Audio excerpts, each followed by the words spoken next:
name is Lawrence Mwanza, representing Financial Insight.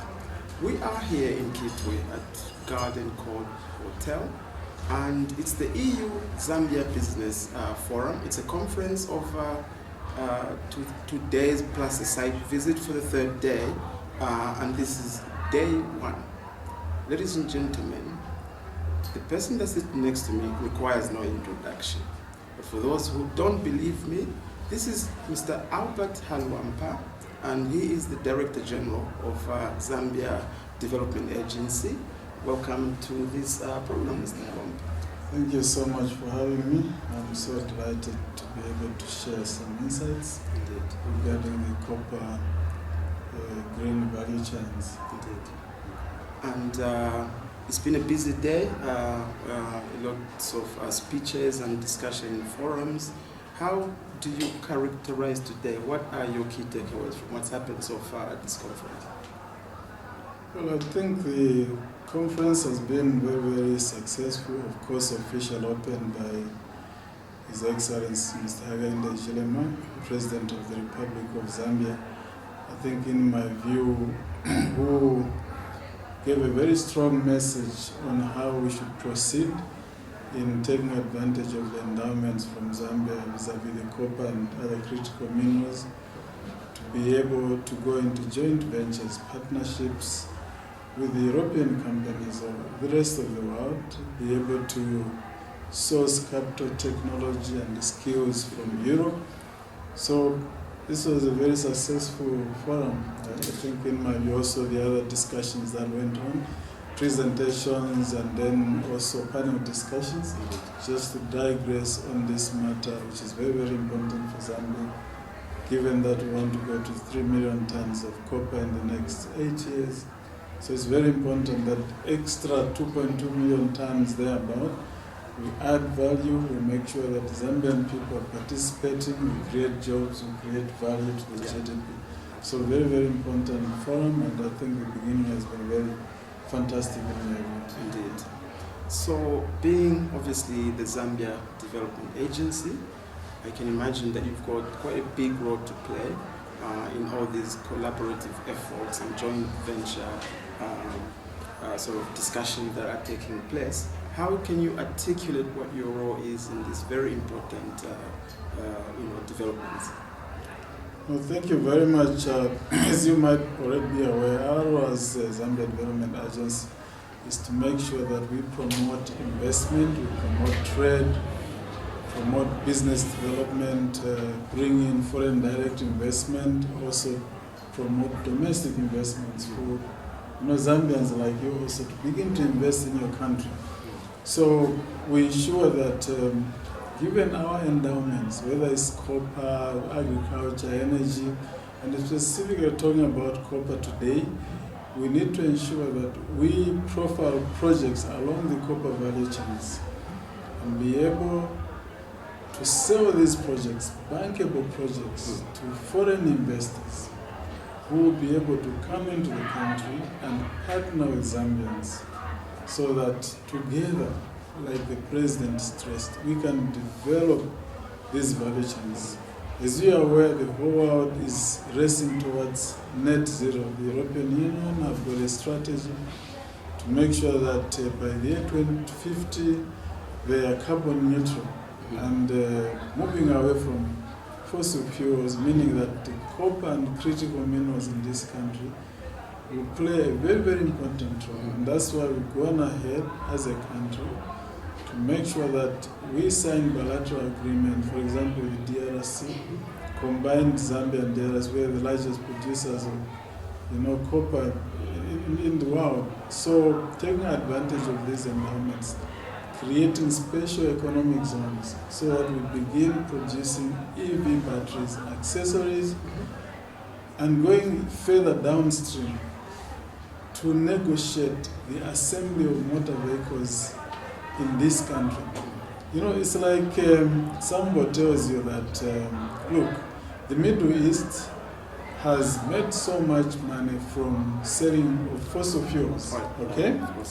And then somebody says, within the next 30 to 50 years, the fossil fuels are being done away with.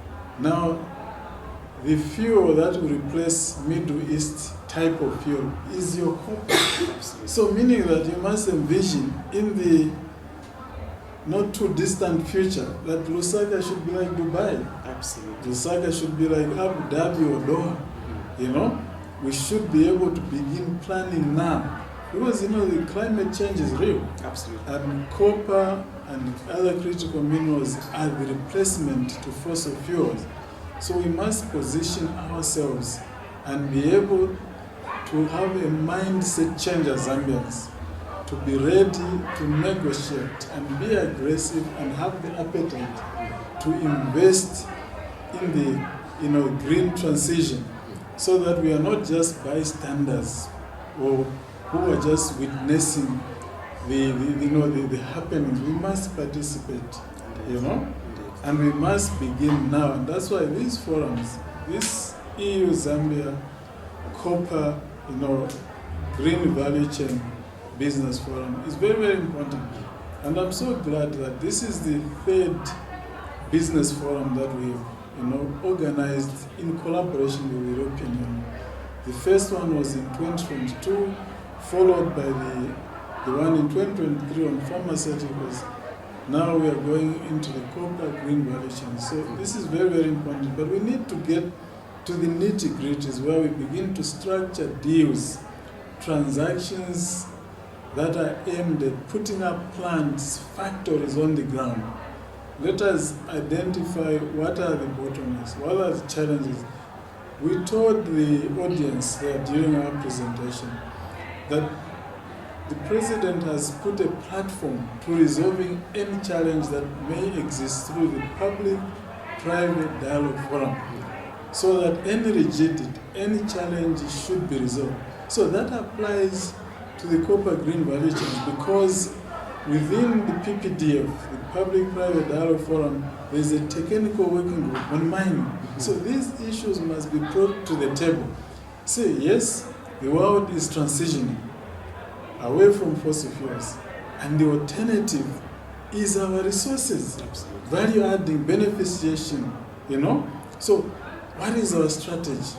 How are we moving on our strategies to greening the economy, greening the climate, the automobile industry? So those are big, big questions to me that require a lot of introspection and a very serious roadmap, so that we don't lose time, we don't lose focus. But we are glad that the President is providing the leadership required to make sure that we produce 3 million tons of copper in the next 8 years.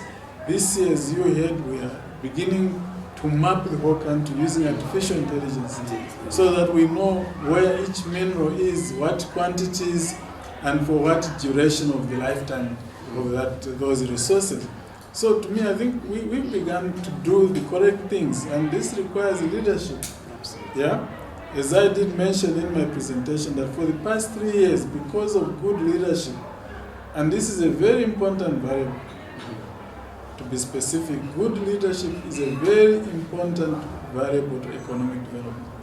For the last 3 years, seated there at ZDA promoting trade and investment, we have issued licenses, investment licenses, where an investor comes with a specific project, right, to the tune of $50 billion. In 3 years, that's historical. That's a huge milestone. So what we are doing at ZDA, including the copper green value chains, is to translate those projects into real projects, into factories, jobs, you know, so that if we translated even, say, a quarter of that 50 billion, or if we want to be very ambitious, half of that 25 billion dollars translated into the economy, pumped into the economy through factories, through investors bringing in machinery, employing our people, paying taxes, pay as you earn, you know, corporate income tax, just $25 billion of that converted into real live factories within 2 years, even by 2025. Imagine adding $25 billion of this 50 billion. You begin to see the economy settling down. You begin to see equilibrium in prices, exchange rates, and other variables that are so important in the economy, like inflation. But we are moving in the right direction. And forums like this one are part of the solution, because you exchange ideas, you debate, you analyze, you learn from each other. And Europe is a huge partner. It's a huge partner to work with us. We're so glad, tapping from there, $1 trillion of GDP versus our $29 billion. We need to learn something from Europe. And the president made it very clear that first and foremost, capital, cheap capital, fair capital, fairly priced money. Because the biggest problem for you and me to participate is fairly priced capital. And we are glad that our president is spearheading that crusade to make sure that capital coming to Africa, whether it's from the Middle East or from Europe, is fairly priced, so that you and me can own factories, EV battery factories, not just watching and hearing and attending forums like this one, whereby you die, your children will come, start hearing forums and not participating. We must get some juncture, some conversion, where we begin to own means of production as well as Zambian. And that's why I told that colleague in the audience who was asking and complaining about mining rights, you can't be sitting on mining rights for your lifetime. Meanwhile, the country wants to develop. So for us as Zambia Development Agents, of course, it's the issue of compliance, but we need to come in as an agent to help profile some of those mining rights, so that our people can begin to use that as equity. Indeed. To be able to structure deals along those value chains of negotiations, so that we have a situation where probably you just need to own one mining license, not where people are conniving to sit on 30 mining licenses and you are looking for opportunities to speculate. Meanwhile, the country wants to develop. Those are issues. That's the issue of lack of compliance. Talking about capital, you've mentioned capital, and this alludes obviously to foreign direct investments. What message do you have for those skeptics among us who say we are selling out the country? Why do we need the EU? Why do we need foreigners to invest in Zambia? What message do you have for those? God is so wonderful. God is so great that He created this world in a very, amazing, mysterious manner which we can't understand. He gives us the raw materials, critical minerals, copper, nickel, cobalt, manganese, sugilite, name it. And then He gives the Europeans or the Americans the skills, the technology, the capital. And then in God's scheme of things is that you and the Europeans must work together. We've had the copper from independence, and they still have a lot of copper on the ground. Yet our GDP is only 20 billion. For argument's sake, let's say 30 billion from the time Zambia got independent. Look at Kenya, not even copper or anything. They are around $200 billion of GDP. Look at Zimbabwe, that has been struggling. They are almost $4 billion of GDP. So what has been the problem with us? It's the value chains, okay? We don't have the capital, we don't have the technology, we don't have the money. So if you want to sit and say we have the copper, investors don't come, you are going to die with those minerals underground and do nothing. Have you seen the equipment that extracts that copper and, just the copper ore, which the one we've been exporting for many years? The kind of machinery, kind of technology, the kind of money required. You've heard billions and billions going into investments in the money. Where will you and me find that money? It brings the need for partnerships. We bring in our raw materials, they bring their technology, the money, the equipment. That's why we've got ZCCMIH. That is an equity company for you and me as a Zambian, holding shares on behalf of all the Zambians. That's why the royalties, the dividends paid to the Zambian government through ZCCMIH, it goes to the treasury, to pay for, medicines in hospitals, to build clinics, to build roads, to pay for social cash transfer, to do constituent development fund. You cannot just sit and say, foreign investors don't come. You will sit there with your minerals, just watching them. You will die, your children will come watching minerals. That's why we all need to humble ourselves and learn that working together with other races, with other nationals away from Zambia, from Europe or America, to bring to the table, each one of us, we meet each other at some point. Indeed. To create partnerships and joint ventures. Then we create value chains, we create jobs, we create wealth for the people. So we need that kind of partnership. We need that kind of, joint ventures working together. In this age, in this era, you cannot chase away foreign investors. Mm-hmm. You need them, even in basic sectors like agriculture.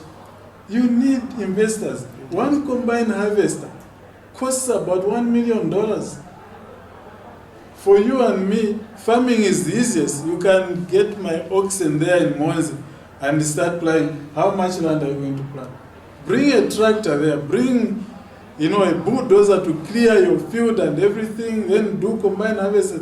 You know that some of the companies that are integrated in terms of agriculture, they are buying second-hand combined harvesters at $300,000 because it's expensive. So you need to work together. The whole world needs to work together. And Zambians, we are not an island. Even agriculture, you're aware that the government has set aside 1 million hectares of land to invite investors, both locally and from abroad, for opportunities for you to go there, get from minimum 20 hectares to up to 20,000, grow soya, grow wheat, grow maize. Just the maize alone. Everybody in the region is looking for maize from Zambia. On an annual basis, when there is no drought, no more rains and no more harvest, about 3 million tons of maize, and we export close to the value of $300 million, just the grain, unprocessed, just the maize. Just the maize, $300 million per year. Mm-hmm. And the whole region, East Africa, Congo, what have you, they're looking for the Zambian maize. When we take exporters there to Congo and we meet those grain association millers, they tell us, we want Zambian maize. Mm-hmm. We want Zambian. Now imagine if you grew 10 million hectares of maize, 10 million tons of maize, at $500 per ton. How much is that to the treasury? Almost, that's $5 billion. Just the maize alone. Don't even talk about the copper, just the agriculture. Indeed. But you need capital. You need the resources. So you cannot do nothing or anything alone. You need partnerships. You need joint ventures. So you can't sit to say, no, us, we don't want foreign investors. Then you'll be seeing other countries racing ahead of you because you can't do anything alone. So FDR is obviously absolutely necessary. Extremely necessary. We need FDI. Our economy, I've told you, it's only about $8 billion. You don't even have the luxury to start discriminating investors because your GDP is too low. Yeah, from independence, only $8 billion. Too low. Indeed. Maybe countries like Kenya, which are almost $200 billion of GDP, they can sit and now start being choosy. No, we don't want, we are self-sufficient. Because that's a lot of wealth. $200 billion of GDP is no mean business. But that's a country that has no single mineral. Nothing, zero. Just coffee, tourism, services, financial services. Just that. You have, what you have here, copper, whatever it is, $30 billion from independence. Where are we missing it? It's that attitude of thinking that you don't need foreign direct investment. Yet you are so poor, you don't have money, you don't have the skills, you don't have technology. That kind of thinking is poverty of the mind. I'm pretty and sure. It's unfair to the future generation in a world that is getting so global, so technical. Innovation is across the world. So how can you sit and say, Me, I don't want foreign investors. I'm pretty sure the Zambians have gotten that message. Yes. Let's take it to a little bit more of a positive, perhaps, track now. What do you see that the future of mining to look like in terms of greening up the mining industry and contributing to the greening up of the energy and greening up the economy in Zambia? With the right mindset and with good leadership, as evidenced by His Excellency Mr. Hakainde Hichilema, the President of the Republic of Zambia, with that level of leadership, the future of this country is bright. Because we are focusing on value addition, we are focusing on greening the economy, taking advantage of our endowments in copper and critical minerals. What I envisage, and this is what I would want to see in the next 20 years or so, or 50 years, when you and me will not be there, probably you'll be a grandfather or something like that. We want to assemble electric vehicles in this country. We must go beyond electric vehicle batteries and accessories. We must bring Ford here and assemble electric vehicles. We must bring Toyota here and assemble electric vehicles. We must bring, Mazda here. We must bring BMW, VW, and assemble those vehicles and create jobs here in Zambia, because it makes sense. They must produce close to the source of raw materials. It doesn't make sense. I know it's a complicated process to actually negotiate those patents, because to come up with those products, the engines and so forth, is a lot of thinking, and that's a patent that is expensive. So you can't just say, no, I've got copper, so we'll have to negotiate 50-50 win-win situation, bring them here, create thousands, hundreds, thousands of jobs along the copper value chains. Maybe one mine, the value chains could be almost 100,000 of jobs. That's what we want. Let's create jobs from what God has given us. Let's create value chains up to the finish. Up to the finish.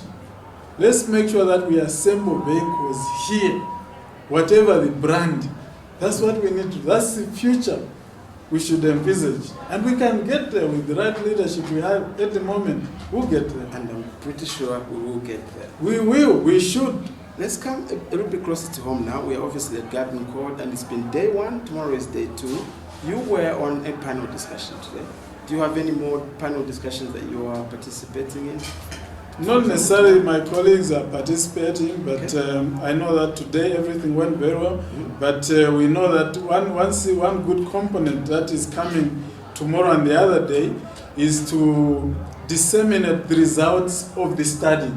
Mind you, this business forum is a child of the study that was undertaken in collaboration between the European Union, Zambia Development Agency, and other stakeholders. So tomorrow they will be sharing the results of that study. What is interesting in that study is that of all the copper, the 750,000 tons of copper from independence, and I want to maintain from independence because it's a long time. We'll be celebrating 60 years of being independent, and yet we are just at $30 billion of GDP. 60 years.